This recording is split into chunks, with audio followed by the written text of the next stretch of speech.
unfold, O timid flower. Lift up your radiant brow. This day, youth of my native strand, your abounding talent show resplendently and grand. Fair hope of my motherland.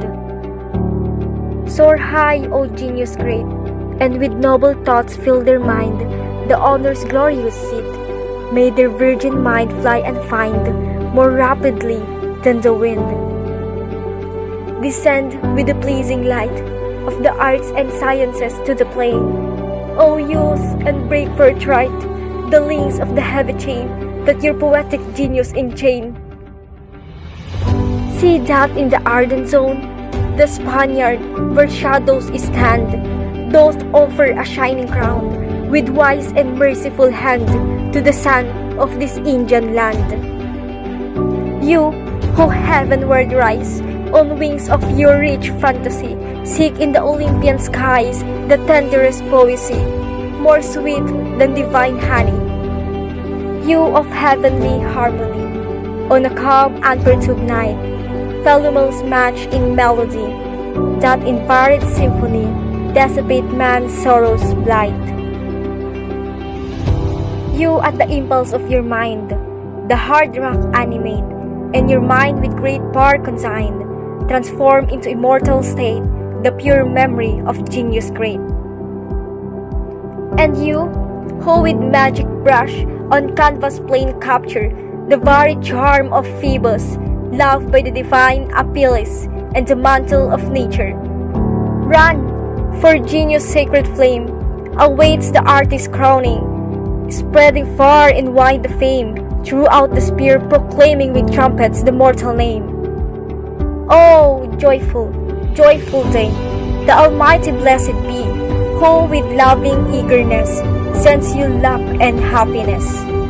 Based on my understanding, Rizal won the foam because I think he wanted that all people here in our country would protect what is being dedicated as a real Filipino. In many years, I think Rizal takes a lot of time just to seek how his country will left the terrorization against the Spaniards. Rizal evaluate how the Filipino being socialized by the Spaniards. I think Rizal thought that being conquest by the Spaniards is just a mess, but giving decision with their beliefs, culture, and even of respect of our nationality is a big mistake for all Filipino to live with equality.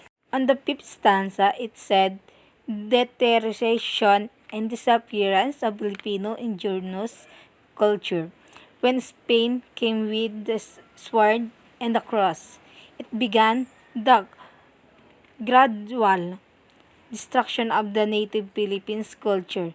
Because of the Filipinos, he started losing of confidence in their past and their heritage, became doubtful of their present lifestyle, and eventually lost hope of the future and the presentation of their race. This poem can be considered as Rizal's first testimony of his nationalism.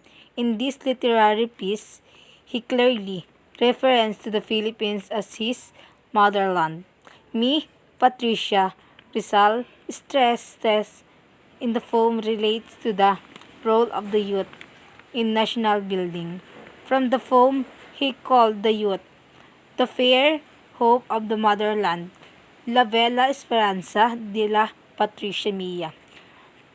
Rizal challenged the youth, taught his poem to do three things: to cultivate these talents in the arts, to develop their knowledge of the science, and to look forward to break their claim of bondage, or to tell his countrymen the importance of one time his dialect of shall he say language, for it is the bride and the connect people country to each other. This was his fulfillment of what the had writing in his essay. History does not record in its annals any lasting domination by one people over another of different race of device usage and customs of opposite and divergent ideas. We all know that the important thing that our arrestor believed was that the youth is the hope of our country. Beloved, let us love one another because love is all God. Everyone who loves is begotten by God and knows God.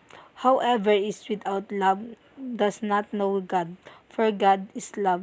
In this way, the love of God was related to us.